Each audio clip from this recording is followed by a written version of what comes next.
Leamos la palabra todos en voz alta, en el nombre del Padre, del Hijo y del Espíritu Santo.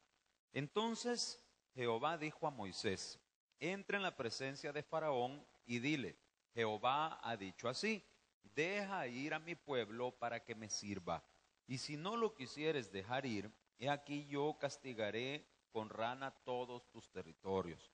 Y el río criará ranas, las cuales subirán y entrarán en tu casa, en la cámara donde duermes y sobre tu cama, y en las casas de tus siervos, en tu pueblo, y en tus hornos y en tus artesas. Y las ranas subirán sobre ti, sobre tu pueblo y sobre todos tus siervos. Que Dios bendiga su palabra. Oremos al Señor. Padre, gracias por su infinita misericordia.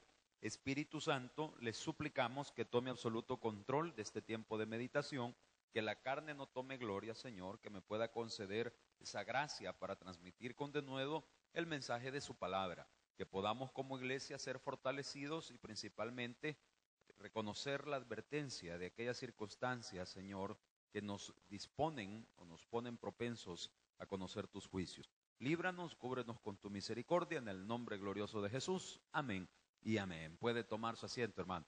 Puede sentarse. Todas las plagas que vamos a estudiar, comenzando desde hace 8 días, cuando estudiamos la plaga de sangre, cuando las aguas fueron convertidas en sangre, todas las plagas eran plagas de retribución. Eran plagas donde venía Dios a compensarle a los egipcios lo que ellos habían hecho con su pueblo, ¿verdad? Acuérdese que el Nilo pues era una fuente de recursos por medio de la pesca, ¿verdad? Por medio de muchas cuestiones que ellos extraían de ahí. Pero ¿quiénes lo hacían? Lo hacían los esclavos, los judíos. Entonces viene Dios y les toca y les contamina sus fuentes de recursos. Ahora tenemos nosotros acá la plaga de las ranas. ¿Qué tiene que ver las ranas? ¿Qué tipo de retribución? Bueno, todas las mercancías que elaboraban los egipcios o comercializaban, la mano de obra, ¿verdad? Los trabajadores eran los esclavos. Y ahora viene una plaga de ranas que viene a incomodarlo absolutamente todo, dañando el comercio de una forma directa. Ya le voy a explicar cómo. También, aparte de que eran juicios de retribución, también eran juicios que iban directamente contra los dioses de los egipcios. O sea, cada una de las plagas que vamos a estudiar era Dios demostrándole a los egipcios que sus dioses estaban humillados.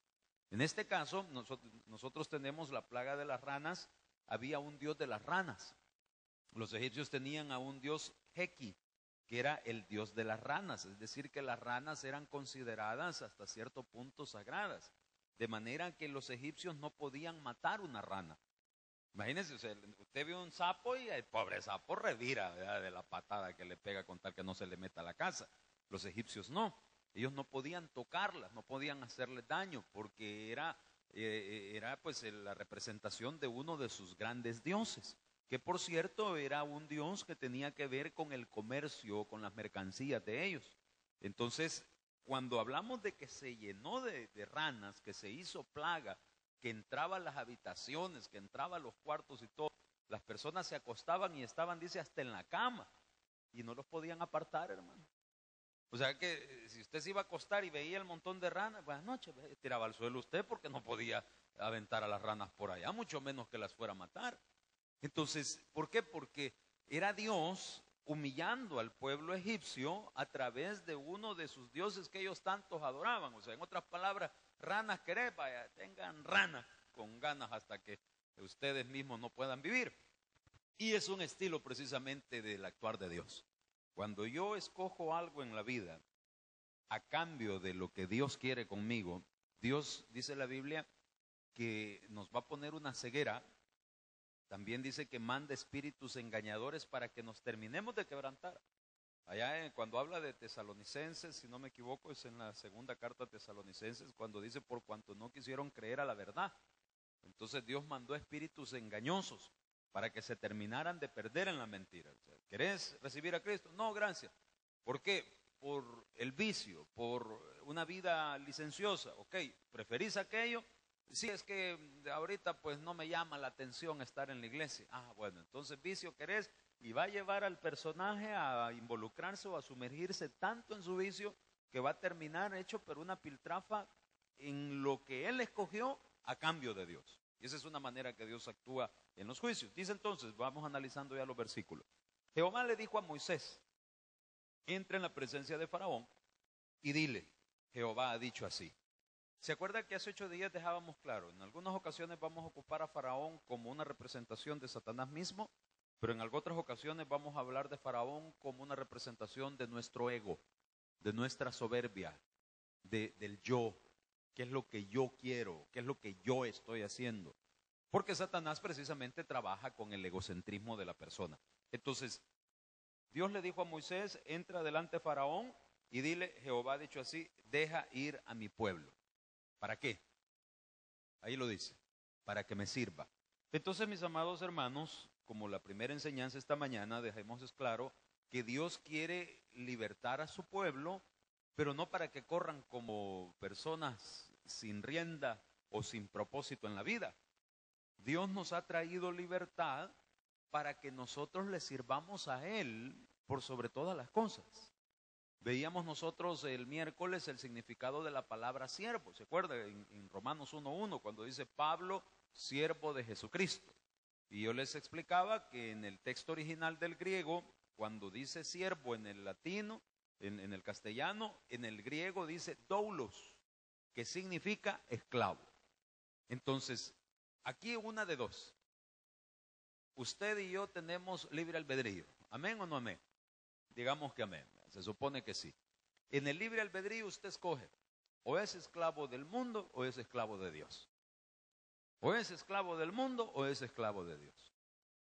Así como el pueblo judío estuvo un día cautivo bajo la esclavitud de Egipto, así nosotros estuvimos un día bajo la esclavitud de cualquier cosa cuando vivíamos lejos de Dios. Todos hemos tenido, aquí hay personas que han nacido en el Evangelio, pero han tenido sus etapas de alejamiento, porque el ser humano es así, ¿verdad? Habemos otros que no nacimos en el Evangelio, pues sí, claro, vivimos buena cantidad de años lejos de Dios y en rebeldía directa contra Dios, inmersos en vicios tal vez o en situaciones que sabemos perfectamente que no eran agradables a los ojos de Dios. La cosa es que ahora venimos en el Señor y dice la Biblia, conoceréis la verdad y la verdad os hará libres. ¿Cuántos somos libres gracias a Cristo Jesús? ¿Usted cree que Dios ha libertado su vida, ha roto toda atadura? Si usted me dice, no, pastor, mire, yo estoy atado a la deuda, yo estoy atado al vicio, yo estoy atado a problemas familiares. No, hermano, eso es lo que Satanás quiere que usted crea. Él quiere que usted crea que está atado, pero la palabra dice que en Cristo nosotros somos más que vencedores. Él nos ha libertado, Él ha roto toda cadena, toda atadura, ¿verdad? Solo falta que ahora usted empiece a caminar y a respirar como lo que usted es. ¿Qué es usted? Es un hijo de Dios. Es una persona que es libre de pecado. Pero aquí viene la otra parte. Para poder durar, para poder empezar nosotros a disfrutar y a cosechar esas bendiciones de las que tanto hablamos. Porque todas las predicaciones es lo mismo. ¿Cuántos quieren bendición de Dios? Todos dicen amén. Pero tenga cuidado, que no se vuelva esa expectativa de bendición solo una fantasía en su vida. Porque la fantasía es algo falso y la palabra de Dios es veraz. Dice la Biblia, sea todo hombre mentiroso, pero sea Dios veraz.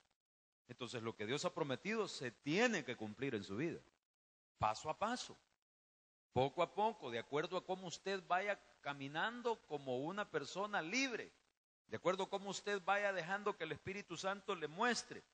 Pero aquí entra este factor importantísimo. Dios lo libertó de la esclavitud del mundo para que ahora usted le sirviera a Él de voluntad propia. Es decir, que o somos esclavos del mundo o somos esclavos de Dios. Y cuando somos esclavos de Dios, entonces las bendiciones vienen a nuestra vida. Dios le dijo a Moisés, mira, decirle a Faraón. ¿Y quién es Faraón en este caso? Somos nosotros mismos. Somos nosotros mismos porque muchas veces nuestro ego, nuestra forma de pensar o nuestra soberbia no permite que nos entreguemos al servicio de Dios. Siempre decimos acá, ¿verdad? ¿Qué está haciendo para Dios? El viernes lo planteábamos desde otra perspectiva. Ánclese con Dios, para que cuando vengan los vientos y me lo boten, no lo arrastren, sino que usted pueda permanecer. Ánclese con Dios. Dios lo liberó para que usted le sirviera. Dios le ha dado vida para que usted la viva para Él. ¿Cuántos le pedimos vida al Señor? Fíjese que el viernes me contaba mi esposa que le había llamado su madrecita llorando, porque una hermana de ella, hermanita en sangre, que se quieren mucho, le habían diagnosticado cáncer. Y ya empiezan, pero de aquello que la cosa está grave. Y empiezan ya las quimioterapias y usted sabe que solo el tratamiento es terrible.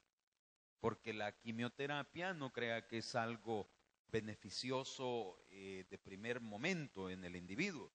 La quimioterapia lo que hace es le meten veneno a la persona para matarle sus células, pero le matan tanto las cancerígenas como las buenas.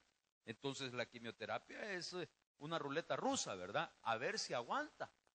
Matémosle las células hasta un mínimo posible y una de dos. O se logran acabar las células cancerígenas o se acaba el cliente primero. Entonces es terrible, y es donde las personas pierden, ¿verdad?, su pelito y se desmejoran terriblemente. Entonces es una noticia dura de cualquier manera. Pero cuando uno ve esas noticias cerca en la familia, dice, Señor, dame vida, dame vida. ¿Cuántos le oran pidiendo vida al Señor? Que nos permita llegar al final de nuestros días con buena vejez, sin tener que pasar por una experiencia de ese tipo. Entonces, ahí es donde tiene mucha importancia que usted conozca los juicios de Dios. Porque Dios no hizo al hombre para que tuviera cáncer. Dios no hizo al hombre para que tuviera SIDA. ¿Me entiende? Dios no hizo al hombre para que viviera bajo juicio toda su vida o al final de sus días. Peor al final, porque la indicación bíblica es: acuérdate de Jehová en los días de tu juventud, para que cuando vengan los días malos, ¿verdad?, los días en los que no tengas contentamiento. ¿Cuáles son esos días? La vejez. Usted tiene que saber diferenciar los achaques propios de la vejez de una enfermedad, o ya no se diga de un juicio de Dios. Pero en la vejez, claro que hay un detrimento en todas las capacidades físicas, ¿verdad? Y algunos, bueno, yo voy a cumplir 31 años, ¿verdad? Hoy, la otra semana, ya, no me cree, faltos de fe, ya ven.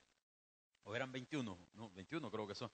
La cosa es que, chica, ya uno en la mañana se levanta así un poco a la carrera y ya le truenan 2 que 3 huesos ahí por las rodillas o el tobillo, quizás me he golpeado. No, papito, ya son las articulaciones, ya es la columna. Un día entra un hermano y me dice, pastor, que ando algo adolorido. La columna, no, aquí la rodilla, no, la columna de años es la que le está pesando ya, ¿verdad? Eso es lo que lo está afectando. Porque es cierto, pues. Entonces, pero claro, una cosa son pues los achaques, ¿verdad?, muy propios de la edad, del desgaste. El cuerpo se va desgastando. ¿Sabe usted que aquellos que conocen un poquito de mecánica, yo no sé mucho, pero los motores con el desgaste empiezan a generar un sedimento, que muchas veces los mecánicos, cuando se llevan los vehículos a chequeo y le ven el aceite, le dicen al cliente, mire, este tiene ya mucho sedimento, ya mucho de la fricción que se genera en los pistones y todo eso. Entonces en el aceite se va acumulando un polvillo muy fino, que es el desgaste. ¿Ha oído usted cuando le dicen a la persona, es que usted tiene una vida muy sedimentaria? Usted es muy sedimentario, usted tiene una vida muy calmada. ¿Por qué?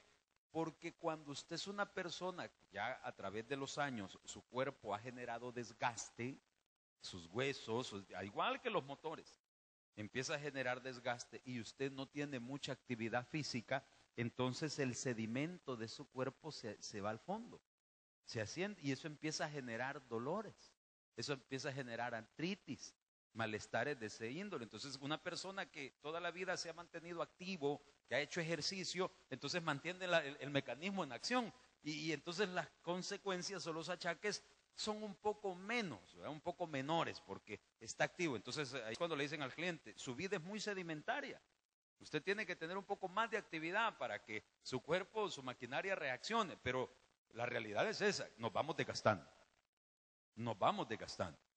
Ahora, el desgaste es un tema, pero la gravedad de un cáncer, ese es otro pisto. ¿Cuántos saben que Dios tiene propósito en todo? Esta persona que yo le cuento, este familiar, hace varios años, para un 31 de diciembre, estábamos en la casa de mi suegra. Y me dice mi cuñado, yo estaba recién venido a la obra. Fue la primera Navidad, por cierto, del año 2006 fue, porque fue el primer año cuando yo me había entregado de lleno acá. Y al finalizar, allá en la noche fuimos a visitar a mi suegra y todo, y me dice mi cuñado, mira, podés llevar vos una meditación en la oración ellos tienen la costumbre a las 12 orar y hacer una meditación. Entonces, sí, hombre, con todo gusto. Y cuando yo empecé a leer la Biblia y a orar, esta señora se paró y empezó a decir, hoy es Día de la Virgen, ¿y qué hoy es Día de la Virgen? Y empezó a fregar con el Día de la Virgen. Y Juan, así, empezó a hacer relajo a medida de reflexión porque pues ellos son católicos. Y entonces estaba molesta porque al pastorcito lo habían puesto a llevar la reflexión. Ahora, ¿qué le quiero decir? ¿Es un juicio? No. ¿Qué sabemos si de esa persona que ha sido tan recalcitrante en su catolicismo, tanto así que ni siquiera podía tener la educación de guardar silencio unos 10, 15 minutos, que sabemos que de allí puede haber una conversión y que esta persona pueda romper los rudimentos de la religión y conocer a un Cristo vivo que la sane? Sería precioso, pero se requieren dos elementos. Uno, que llegue alguien y se lo presente. Allí ya me comprometió Dios a mí o a mi familia. Y dos, que Faraón deje que Dios entre al corazón. ¿Entiende lo que estamos hablando? Que Faraón deje que todo ese pueblo, que toda esa familia adore al Dios verdadero. ¿Cuál es nuestra labor? Ir y proclamar. Si la persona recibe, yo estoy 100% seguro que Dios haría un milagro precioso. Si la persona rechaza, ¿qué sucede? Juicio. Así funciona esto. Dios en cada situación lleva un propósito. Lleva algo. O es la factura por todas las veces que nos ha mandado. Acuérdese que aquí en la plaga de las ranas ya es el segundo llamado. Bueno, vendría siendo el tercero, porque el primero fue con los palitos que tiraron al suelo. Mira, Faraón, dice Dios que dejes ir al pueblo, porque el pueblo tiene que ir a adorarle. ¿Y qué señal tienen ustedes? Ya tiraron las varas al suelo y se convirtieron en culebras. A ver, ¿y los brujos míos pueden hacerlo? Sí, hombre, también. No, hombre, ustedes son charlatanes. Porque el que está endurecido, el que está cegado de su soberbia, de cualquier pretexto se agarra. De cualquier pretexto se agarra para rechazar al fin el propósito de Dios. Entonces, luego vino lo de la sangre del Nilo, sería el llamado 2, y ahora tenemos la plaga 2, que viene siendo el llamado 3. Dice, vea por favor, versículo 2. Versículo 2, ¿lo tiene? Si no los quisieres dejar ir, he aquí, yo castigaré con ranas todo tu territorio. Ya le dije, este era un dios egipcio de nombre Heki, el dios de las ranas. Ranas querés, ranas te voy a dar. ¿Qué es tu confianza? ¿Qué es aquello que te aparta de mi voluntad? ¿Qué es aquello que no te deja adorarme? Pues entonces eso vas a tener hasta que te hartes. Y si usted se acuerda, por eso es que es importante, mis amados hermanos. ¿Cuántos cristianos hay esta mañana en la iglesia? Usted es un hijo de Dios. Entonces, conozca a su Dios. Conozca. ¿Cuántos esposos hay esta mañana? Levántame la mano los cónyuges varones. ¿Conocen a sus esposas? ¿Sí? ¿Saben cómo toma, si toma café, si no toma café, si le echa azúcar, si no le echa azúcar, si le echa la media libra, si le echa, ¿verdad? Si le gusta con canela? Entonces, así mismo, igual las hermanas, a mí me molesta cuando mi esposa me pregunta algo, por ejemplo, si le echa azúcar al café. Porque yo, bueno, ¿y con quién has estado casada? Ya estamos juntos por 20 años y no sabe que lo tomo sin azúcar. Al principio lo tomaba con azúcar porque era dulce, pero hoy que estoy amargado, sin azúcar. No son bromas, ¿verdad? Entonces, ay, sin azúcar, ¿verdad? Entonces, porque se supone que lo conoce, sabe las cosas que a usted no le gustan. Ese es el hecho de convivir, de tener una verdadera relación con la persona. Que hasta incluso poniendo un ejemplo, como ejemplo la amistad. Una persona que considera amigo sabe qué le puede decir, qué no le puede decir. Y hay cosas que son bien propias hasta del sentido común. Yo he tenido muchas veces pláticas con personas que antes yo me quedaba callado. Hoy no. Un día estábamos con un, entre comillas, amigo que es pastor y estaba poniendo unos ejemplos, pero mal ejemplo, esos ejemplos malos. Y es como llenarme, como que vos y tu familia, pues no fregues, le dije yo con otra palabra, ¿por qué no pones la tuya mejor? No, es que es un ejemplo, pues ocupa los tuyos, pues ocupa tus hijos, no que a mí me querés poner de ejemplo, no fregues. Entonces, hay unas cosas que son bien de sentido común, que muchas personas no las toman en cuenta y nos volvemos ofensivos, nos volvemos personas muchas veces que faltamos al respeto. Entonces, eso, cuando lo trasladamos a la relación con Dios, hay que tomarlo muy en cuenta. ¿Qué es lo que yo sé que a Él no le gusta? ¿De qué manera yo voy a platicar con Él sin faltarle al respeto? Si yo no puedo sostener una plática con mi hermano sin molestarlo, sin faltarle el respeto, porque tal vez hay quienes dicen, es que yo soy liso, yo digo las cosas así como me ocurre. No, hermano, una cosa es que usted sea franco en su hablar y otra cosa es que usted sea pésimo, pedante, maleducado. Son dos cosas muy distintas. Entonces, cuando hablamos con Dios, hay que tomar en cuenta eso. ¿Qué es lo que a Él le gusta? ¿De qué manera yo me dirijo a Él? ¿Con qué respeto yo le hablo? Entonces, eso es importante porque vemos nosotros acá esta situación, ¿verdad? ¿Qué es lo que Dios le está mandando a decir a Faraón? O me das lo que te estoy pidiendo, o entonces te voy a hacer que hasta te asquies de lo que vos has escogido en sustitución de mí. Mire lo que dice el versículo 3. El río criará ranas, las cuales subirán, entrarán a tu casa, en la cámara donde duermes, sobre tu cama, en las casas de tus siervos, en tu pueblo, tus hornos, tus artesas. Ok, pero tratemos de concretizar esto. ¿Qué serían entonces las ranas en mi vida? O en la vida de aquella persona que está necio al llamado de Dios. Primero, el llamado de Dios va enfocado a mi entrega. De eso que no le quede duda. Déjalos ir porque me tienen que ir a adorar. Entonces es entrega. Cuando dice Faraón, no. Entonces vos adorás a las ranas, ¿verdad? Vos adorás a un Dios por allá. Y las ranas era el Dios de las mercancías. Vos no tenés tiempo porque tenés que hacer pisto. No tenés tiempo porque tenés que trabajar. Ya le dije, usted tiene un plan con Dios. Si es un culto, si son 2 cultos, si son 3 cultos, ese es el estilo. Pero hay quienes no tienen eso. Leen la Biblia cuando ya les topa la carga de problemas. Orar, tal vez sus oraciones solo se han vuelto un nombre de Dios. No hay una identidad. No hay un plan, no hay una relación verdadera con Dios. Entonces, aquello que nos quita a nosotros el corazón de hacia Dios es aquello de lo cual Dios nos va a hastiar.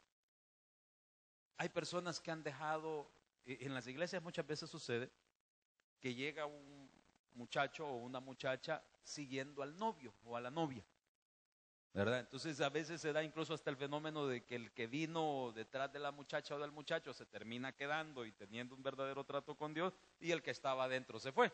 Entonces, de casos a casos. Pero hay quienes se apartan porque se enamoraron de alguien, como aquella muchacha que yo les he contado varias veces, que me dijo, pastor, a mí me gusta la iglesia, me gustan las predicaciones y yo le vengo a dar las gracias y a despedirme porque ya no va a venir. Entonces, si le gusta tanto la iglesia y el estilo, entonces ¿por qué ya no va a venir? Es que me voy a endamar y mi marido no quiere saber nada de Dios. Va, menos mal. No, pues tiene un amor hacia Dios tremendo, ¿eh? Entonces, ¿qué sucede? Dejó a Dios por un marido. ¿Cuánto le habrá durado el gusto? Siendo optimistas, 1 año, 1 año y medio. Después vinieron los malos tratos, después vinieron las traiciones, los adulterios. ¿Cómo pretendía que le pudiera salir bien la relación si era una relación de ranas? Era una relación a costa de dejar de adorar a Dios, me iba a ir yo en pos de otras cosas. Entonces, eso es lo que Dios hace aquí. Aquello que los egipcios valoraban tanto, los hastió, y como no las podían tocar, Dios enreda a la persona en lo absurdo de su decisión. Fíjese cómo es esto. En lo absurdo de su decisión. Aquel que se dedica al vicio. Todo eso, claro, ahí pues habría que tal vez tomar un poquito en consideración lo que dice la Organización Mundial de la Salud, ¿verdad? por lo menos en cuanto al alcoholismo, porque hoy todo es enfermedad. El alcoholismo es enfermedad, el homosexualismo es enfermedad. Cuidado, no se le vaya a pasar. Bueno, tal vez sí, porque ese volado se pasa, ¿verdad? Por allá uno dijo, sí, el otro le dijo, salud. Ya se le pasó, ¿entiendes? Estaba fregado ese volado. Rapidito se contagia, ¿me entiendes? Entonces, tenga cuidado, y todavía no han sacado el alca-gay, ¿verdad? Sí, porque hay alca-D, alca no sé qué, multisíntomas, no han sacado el alca-gay, ¿verdad? Así que está fregado. Pero aunque sean de esas situaciones así, ¿qué acaso no fueron en Cristo Jesús sanadas todas nuestras enfermedades? Es que estoy enfermo. Por eso, si es que aquí estamos hablando de Jehová Rafá, de Jehová Sanador. Estamos hablando de una verdadera relación con Dios, de entender que Faraón, con todo lo que él se creía, no era nada comparado con el Dios verdadero. Entonces, fíjese bien el estilo como Dios trabaja. Versículo 5, Jehová le dijo a Moisés, dile a Aarón, extiende tu mano con tu vara sobre los ríos, arroyos, estanques, para que haga subir ranas sobre la tierra de Egipto. Entonces Aarón extendió su mano sobre las aguas de Egipto y subieron ranas que cubrieron la tierra. Los hechiceros, aquí viene esto, siempre aparece, mire, salió en el Nilo y aquí vuelve a aparecer. El cliente siempre quiere resolver el problema. Cuando Dios nos está topando, nosotros creemos que vamos a resolver nosotros, sin necesidad de ceder, de entregarnos. Y cuando queremos resolver, terminamos de enredar más las cosas. Terminamos de enredar el problema. Estamos endeudados y estamos pensando en hacer otro préstamo para pagar más deuda. Usted ya le aprendió al gobierno, ¿verdad? Porque yo nunca había visto el estilo de que se vive del crédito. Eso no se puede. Se puede tener créditos para inversión, pero no para vivir. Para vivir mejor busque trabajo. Empiece a producir, pídale a Dios la dirección. Entonces, pero vemos nosotros acá, en el versículo 7, ya estaban topados de ranas. Explíqueme usted qué sentido tenía que viene Faraón y llama más ranas usted. Imagínense la ceguera que Dios le había puesto. Versículo 7, ¿lo tiene? Y los hechiceros hicieron lo mismo, hicieron con sus encantamientos y desaparecieron las ranas. ¿Qué hicieron? Hicieron venir más ranas. Vaya. Y de eso que hizo el Faraón, sí, yo también. Todos estamos fregados, ¿verdad? Y como todos estamos fregados, no, hombre, si esto no es Dios, así es la crisis. Es el tiempo en el que estamos. Yo esto le pido al Señor y se lo predico a usted. Dios, nosotros los cristianos de este tiempo tenemos que romper ese esquema en nuestra mente. Porque el mundo está en crisis. Sí, Señor, pero nosotros no corremos con el mundo. Nosotros siempre vivimos lo contrario del mundo.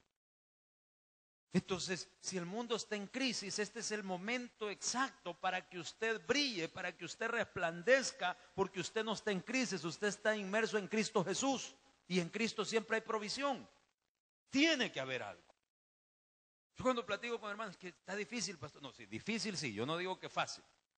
Difícil sí. ¿Sabe qué es lo más difícil? Lo más difícil es querer resolver de la mano con Dios, no igual que Faraón. Porque todos andamos queriendo resolver igual que Faraón, de manera del mundo, al estilo del mundo, y lo que hacemos es traer más ranas. Pero, ¿cómo sé si yo estoy queriendo resolver de la mano con Dios? ¿Qué hizo Nehemías? ¿Se acuerda usted de Nehemías? Cuando supo que los muros de la ciudad estaban derribados, que el pueblo estaba humillado, que su ciudad santa estaba avasallada, él, dice la Biblia, oró y ayunó. Y la oración y el ayuno no son para que Dios le dé pisto, son para que Dios le abra el entendimiento y le ilumine el camino por el cual usted va a caminar para encontrar su provisión. O sea, yo no voy a hacer 3 ayunos para que me vengan a dejar unos 1,000 pesos a la bolsa. No, amado. No es, hemos desenfocado la visión de Dios.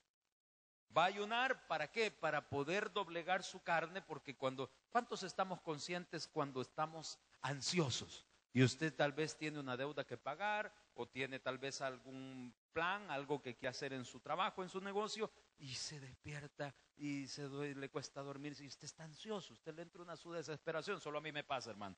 Ustedes lo veo bien tranquilo. A veces me dice mi esposa, ¿estás preocupado? No, preocupado no estoy. Lo que pasa es que yo tengo ese problema, que a veces me entra una chocolía de querer ya realizar algo que Dios me ha puesto en la mente. Entonces ahí es donde, error. Si yo me dejo ir, lo más fácil es que me equivoque. Yo tengo que saber esperar. Yo tengo que doblar rodillas. Yo tengo que buscar en oración. ¿Es este el estilo que tú me estás dando para poder lograr esa meta? ¿Es esta la manera que tú me vas a bendecir? No es lo que yo quiera, es lo que tú quieras conmigo. Yo puedo querer aquello, pero tal vez no es lo que me conviene. Entonces, hay que tener muchísimo cuidado porque el estilo de Faraón es enredar más las cosas. Y quiero decirle que quizás un 80% de cristianos alrededor del mundo, queriendo resolver sus problemas, enredan más las cosas. Conclusión, no lo están haciendo al estilo de Dios, lo están haciendo al estilo de Faraón, llamando marranas. Estamos mal. Entonces, ¿qué debo hacer? Primero, recuerde que usted, aunque esté en el mundo, no es del mundo. Usted es un hijo de Dios. Y los hijos de Dios oran, los hijos de Dios leen la palabra, escudriñan la palabra, ¿verdad? Vienen a los cultos queriendo oír la voz de Dios, queriendo que Dios les ilumine. Y cuando usted tenga un plan en su mente o en su corazón, póngalo en la mano de Dios y ejecútelo en el nombre del Señor. Y van a haber dudas, y van a haber inquietudes. A veces uno dice, ¿será esto lo correcto? Señor, por favor, si hay algo que no convenga, aunque sea en el último momento, cancélamelo. Yo he tenido un par de decisiones este mes que pasó que yo creí que estaban perfectísimas. Y de la noche a la mañana se cancelaron. Y a veces yo antes en el mundo decía, puchica, Señor, ¿por qué perdí esto? No, es que no era tuyo, hermano. Es que lo que Dios le ha dado a usted no se lo quita a nadie. Y si de la noche a la mañana se cayó el negocio, se cayó, ya no lo contrataron, ya no se dio ese viaje, es porque Dios no lo tenía planeado para usted. Es precioso cuando usted vive en la fe del Hijo de Dios, pues dice, ahora ya no vivo yo, Cristo vive en mí, y lo que yo vivo en la carne, dice. ¿Qué es lo que yo vivo en la carne? Todos mis planes, proyectos, expectativas. Lo que yo vivo en la carne, lo vivo en la fe del Hijo de Dios. ¿Qué significa? El Señor está al cuidado de mí. ¿Cuántos saben que Dios está al cuidado de usted? Entonces tenga paz en su corazón. Si usted se me ajolota, ¿entiende el vocablo hebreo ajolotarse? ¿Sí? Del inglés ajolotation. Va. Entonces, si usted se me ajolota, va a traer más ranas. Va a estar problemadísimo. ¿Qué es lo que le sucedió a Faraón? Versículo 8. Entonces Faraón llamó a Moisés y a Aarón y les dijo, orad a Jehová para que quite las ranas de mí. Aquí son chispazos de lucidez. Claro, a raíz de la desesperación, ¿verdad? Orad a Jehová, dice, para que quite las ranas de mí y de mi pueblo, y dejaré ir a tu pueblo para que ofrezca sacrificios a Jehová. Ok, fíjese bien, ¿a quién llamó primero Faraón? ¿A quién? No, en el versículo 7 tenemos a quién llamó primero. A los hechiceros. ¿Y qué logró? Enredar más las cosas, traer más ranas.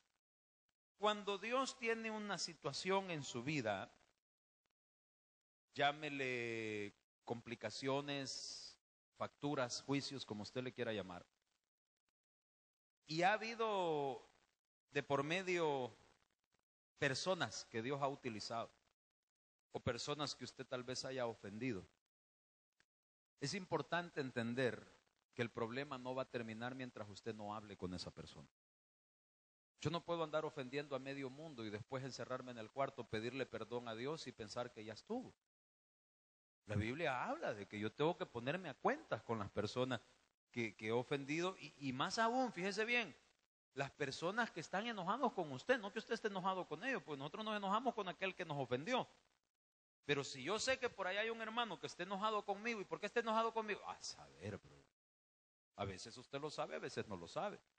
Pero vea por favor para que lo leamos en la Biblia, Mateo 5:22. Mateo 5:22.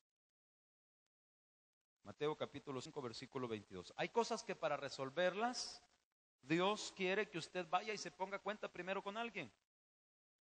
Hay cosas que para arreglarlas, Dios está utilizando a una persona específica. Y si usted se va por las ramas, no lo va a poder resolver. ¿Lo tiene? Mateo 5:22. Pero yo os digo, dice, que cualquiera que se enoje contra su hermano será culpable de juicio, y cualquiera que diga necio a su hermano será culpable ante el concilio. Cualquiera que le diga fatuo quedará expuesto al infierno del fuego. Versículo 23. Por tanto, dice, si traes tu ofrenda al altar y allí te acuerdas de que tu hermano tiene algo contra ti. ¿Está leyendo? ¿Te acuerdas que tu hermano tiene algo contra ti? Está bravo contigo. Deja allí tu ofrenda, dice, delante del altar. No se la deje porque hay que pagar los recibos. Y anda, reconcíliate. ¿Lo tiene, hermano? Reconcíliate primero con tu hermano. Y entonces ven y presenta tu ofrenda. Ok. Retroceda al cassette. Fíjese bien, estamos aprendiendo a conocer lo que a Dios le gusta y lo que no le gusta. Hay situaciones y Dios lo va a iluminar y usted va a saber cuáles sí y cuáles no. Que para resolverlas usted tiene que hablar específicamente con alguien. Faraón primero se buscó a los brujos. No, señor, yo te mandé a Moisés. Con Moisés vas a hablar. Es que Moisés me cae mal. Pues allí quizás probablemente es ese orgullo o esa soberbia lo que Dios quiere limar de ti, y por eso te ha mandado a hablar con Moisés. Ah, no, pero es que nada, con Moisés vas a hablar. No, pero es que si ese cuesta, uno le habla, no me pongas pretexto. ¿Te acordás que tu hermano tiene algo contigo? Ponete a cuentas con él. ¿Sabe que a Moisés le pasó hasta en la misma familia? En el libro de Números capítulo 12, vaya conmigo por favor, allá siempre en el Antiguo Testamento, Génesis, Éxodo, Levítico, Números, capítulo 12. En este capítulo 12 del libro de Números, le voy a contar la historia. Estaban los hermanitos de Moisés, hermanitos en sangre, Aarón y María, y empezaron a murmurar.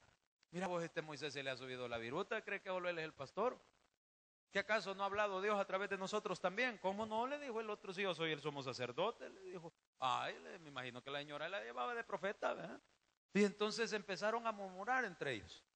Y empezaron a hablar y hasta le empezaron a sacar los trapos sucios al Moisés. Pues porque no te has dado cuenta que anda con una mujer ahí de la iglesia. ¿Qué? Sí, se ha conseguido una cosita.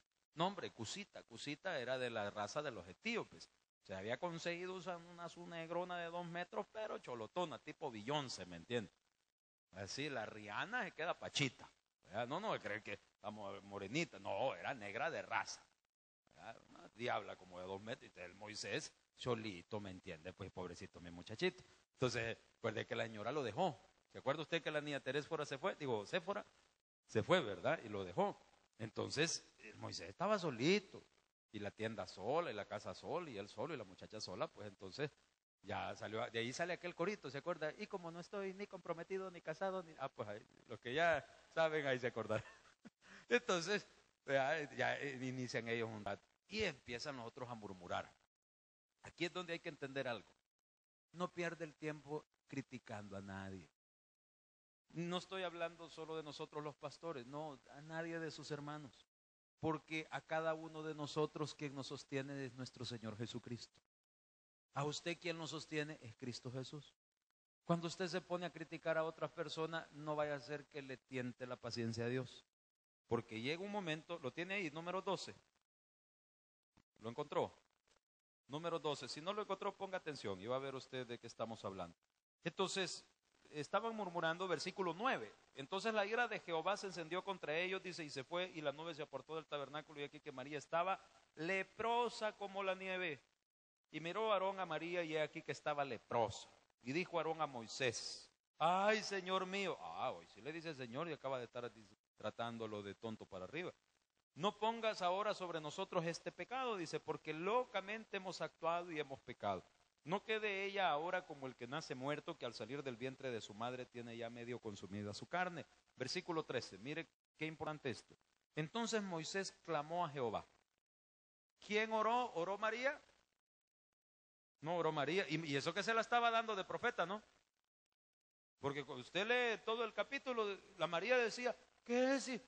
¿Cómo que habló por Moisés? Habla Dios. Por medio mío también habla Dios y yo también le puedo orar al Señor. Pero no oró María, porque era un juicio que había venido por estar murmurando contra la otra persona. Entonces quien tenía que orar por María era Moisés, el ofendido. Era él el que dice, clamó a Jehová diciendo, te ruego Dios que la sanes ahora. Póngale atención al 14, respondió Jehová a Moisés, pues si su padre hubiera escupido en su rostro, dice, no se avergonzaría por 7 días, sea echada entonces fuera del campamento por 7 días. Después de esto volverá a la congregación. Así María fue echada del campamento, ¿cuánto? ¿Y eso qué es? ¿Eso qué es? 7 días, 5 días, 15 días, plazo. Diga conmigo plazo. ¿Qué es un plazo? Es un periodo de tiempo que fue dictado por Dios para que tu sentencia sea levantada, para que el juicio que ha venido sobre ti por tu pecado sea cancelado, sea anulado. ¿Qué significa? Primero, que no puedo andarme entre las ramas. Si he ofendido a alguien, tengo que ponerme a cuentas con esa persona. Segundo, que mientras yo más me tarde en ponerme a cuenta, que mientras yo más me tarde en arreglar la situación, más va a tardar mi problema en resolverse. Porque cuando yo me haya puesto a cuenta, entonces va a empezar a correr el plazo de Dios. En este caso, para la mujer fueron 7 días. Le pongo un ejemplo sencillo. Yo me di cuenta hace poco y se los conté en un par de cultos de una hermanita que le había ido a decir a otra persona todo lo que yo hablaba de ella. Y le fue a decir incluso que yo decía que esa persona lavaba dinero. No sabía yo si lavaba ropa, ¿verdad? Pero lavaba dinero. Me voy a mandar unos 20 pesos a que me los chainé, me los dejé bien limpitos. Entonces de pronto vienen las personas y uno sabe. Porque pues que lempa para traer pescado, dice mi pastor. Entonces uno se da cuenta muchas veces y a veces las personas le hablan a uno y uno sabe lo que han andado diciendo. Entonces, claro, yo como pastor tengo que recibir y tengo que amar y perdonar, pero ha sido honesta la persona en decirme, mire pastor, discúlpeme, yo dije esto de usted. Eso no lo hacemos. No nos ponemos a cuenta. Ay, mucho menos que vaya a venir alguien a decirle, te ofendí, discúlpame. Es que hay muchas veces servidores o personas que no se les pone en disciplina porque no es disciplina, pero tampoco es cancha de fútbol. Entonces hay disposiciones que se toman. De pronto dicen, uno reúne a los líderes, mire hermano, si el servidor cometió tal falta, una falta leve, pues le llama la atención, una falta grave, pues dígale, mire hermanito, siéntese, oiga su culto durante esta semana y se incorpora la otra semana. Y si es una falta muy grave, pues entonces ahí usted va a tomar la disposición, si lo suspende por un periodo más largo, o le dice, mire hermanito, mejor así no podemos. Así no podemos. La vez pasada tuvimos un caso acá de un muchacho que supuestamente se había metido en un cuarto con una muchacha y habían apagado las luces. Entonces después resultó que era chambre, que no sé qué, pero entre que se averigua si era cierto, no papito, así no te puedo tener sirviendo. O sea, vos aprovechás que nos venimos al culto para quedarte haciendo tontería y media ahí abajo. Entonces, no, sentadito te quiero ver. Aquí ponen disciplina. Miren, no es que nos querramos volver legalistas, pero tampoco le vamos a decir, no, hombre, te voy a prestar el cuarto, mira, ve allá con aire acondicionado. Tampoco, pues, no se puede, ¿me entiende? Ahora, pero ¿qué es lo que le quiero decir? ¿Cree usted que estas personas vienen y le dicen a uno, mire, cometí un error? Discúlpeme, no lo vuelvo a hacer. Claro, no es conmigo al final con quien tienen que pedir la disculpa. Pero sí, hay una autoridad con la que hay que rendir cuenta, porque dice la Biblia que no podemos decir que respetamos al Dios que no vemos si no respetamos la autoridad que tenemos enfrente. ¿Me entiende? Entonces hay cosas que son delicadísimas, porque traen juicio sobre nuestra vida mientras no nos pongamos a cuenta con la persona que hemos ofendido o ante la que hemos faltado. Cuando hayamos hecho eso, tenemos que ser maduros, tenemos que ser valientes para entender que probablemente Dios ha trazado un plazo. Con María fueron 7 días. Yo recuerdo cuando yo me vine de pastor al 100%, mi hija enfermó y enfermó bastante fuerte de las vías urinarias. Y yo le oré al Señor, le lloré al Señor y Dios me dijo, sí, no hay problema, tu hija va a sanar. Entonces al siguiente día yo esperé ver que ella estuviera sana. Pasó bien todo el día, en la noche estaba otra vez con las grandes fiebres casi de 40. Volví a hablar con Dios y esa vez fue cuando yo aprendí lo del plazo y después lo vine a encontrar aquí en la Biblia. Porque volví a hablar con Dios y yo le dije, Señor, ¿qué pasó? Vos me dijiste anoche que era sana. Sí, ella es sana, pero hay un plazo de 15 días, me dijo el Señor. De 15 días que vas a tener que soportar la enfermedad. ¿Y por qué? Le dije yo todavía. Porque yo tengo 2 años esperándote que vos me obedezcas el llamado que te hice para venirte a la obra. Entonces, vos me hiciste esperar 2 años. Hoy vas a esperar 15 días. ¿O querés los 2 años? No, está bien, con 15 días está bueno. ¿Sí me entienden? Yo alabo a mi Señor que en su infinita bondad me dio un poquito de entendimiento para comprender eso. Y eso es que esto que yo le cuento, yo lo hablé con Dios antes de conocer este texto. Y ahora encuentro y dices, todo tiene un plazo. Vuelva donde comenzamos, allá en Éxodo 8. ¿Lo tiene? Versículo 9. Y dijo Moisés a Faraón, dígnate indicarme cuándo debo orar por ti. Ay, papito, deja de andar llamando a los brujos. Deja de andarte poniendo a cuentas con el que no has ofendido. No, habla con el que ofendiste. Dígnate decirme cuándo debo orar por ti, dice, por tus siervos, por tu pueblo, para que las ranas sean quitadas de ti, de tu casa, y que solamente quede en el río. Y le dijo él, mañana. No deje para mañana. El dicho normal, ¿cuál es? No deje para mañana lo que puedes hacer hoy, ¿verdad? No, en el Señor es, no deje para mañana lo que tiene que hacer hoy. ¿Y por qué tengo que? No, pues si quieres que seguir con las ranas, déjelo para mañana. Si quieres, para pasado. Aquí no estamos hablando del plazo de Dios, aquí estamos hablando del plazo mío. De lo que yo tarde en buscar estar a cuentas con Dios. Son 2 cosas, no me lo vaya a confundir. Ah, pero usted dijo que el plazo, no, el plazo de él. Aquí con Faraón estaba bonito, ¿verdad? ¿Cuándo querés? ¿Querés ya? Te lo doy ya. Porque Dios sabía que todavía faltaban 8 plagas ahí para allá, ¿verdad? Entonces, pero no, dijo el otro, ay, mañana hablamos. A mí se me hace que este Moisés me está enganchando. Quizás hoy se iban a acabar las ranas. Explíqueme usted, hermanos, ellos venían de estar durmiendo sobre el montón de animales asquerosos. ¿Cuánto les dan asco las ranas y los sapos? Yo conocí hermanos que los agarran, ¿verdad? Los ponen aquí, los andan ahí de mascota. Yo no, volado, así que no. Bueno, sapos desgraciados nos mataron los chuchitos que teníamos. Teníamos 2 perritos cachorros, ¿verdad? Los viejos, no, eso. Un día se comió uno o mordió uno de esos zapotones que parecen ladrillos. Y los animales como que droga, ¿verdad? Estaba el chucho bien high el siguiente día, pero no se murió. Entonces, ¿qué razón tenía Faraón de decir mañana? El Faraón ha de haber dicho, este Moisés, es que estos hermanos son bien enganchadores. A mí se me hace que hoy se van a ir las ranas y ya me va a salir con que Dios las ha quitado. Esperemos mañana, le dijo, a ver si es cierto. Todavía había duda. La misma soberbia todavía nos hace pensar, ¿y será realmente que yo tuve la enfermedad? O quizás los doctores se equivocaron en el laboratorio, ¿verdad? Quizás el examen venía malo. No sé, yo nunca he estado enfermo y ahí me vienen asustando que Dios me sanó, oye, que ahora le tengo que servir. No, hombre, Moisés, ay, mañana hablamos. Según como me sienta, ahí te llamo para ver si orás para que te lleves las ranas. Versículo 10, él le dijo, mañana respondió, dice, será conforme a tu palabra, para que conozcas que no hay como Jehová nuestro Dios. Para que conozcas que no hay. Cuando vos digas, no querés ponerte a cuenta, sigamos con las ranas. ¿Querés que oremos ya? Se van a quitar las ranas. ¿Por qué? Porque Dios es el que está en control. Y eso es lo que queremos que entendás.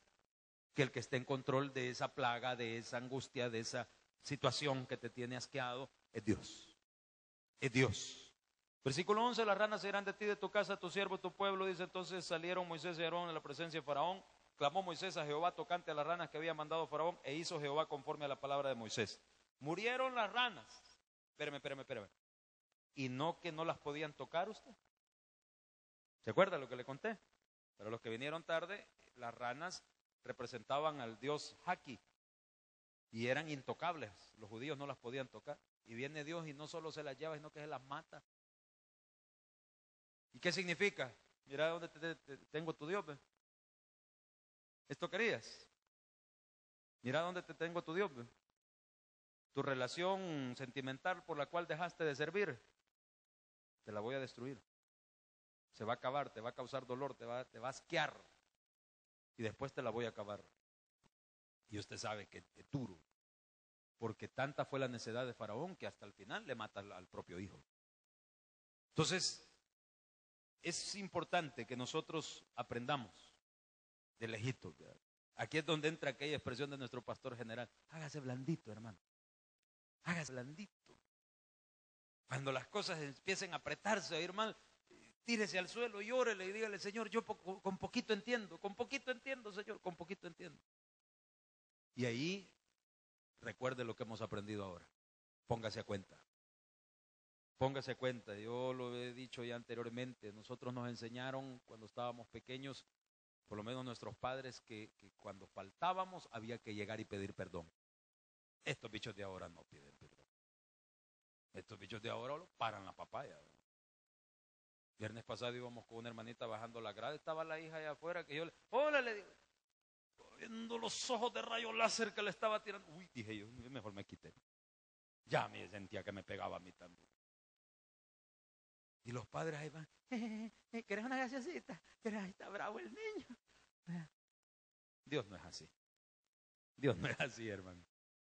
Dios es grande en misericordia, es amor puro, pero también Él es el dueño, el Rey soberano. Démele un aplauso al Señor, por favor. Gloria.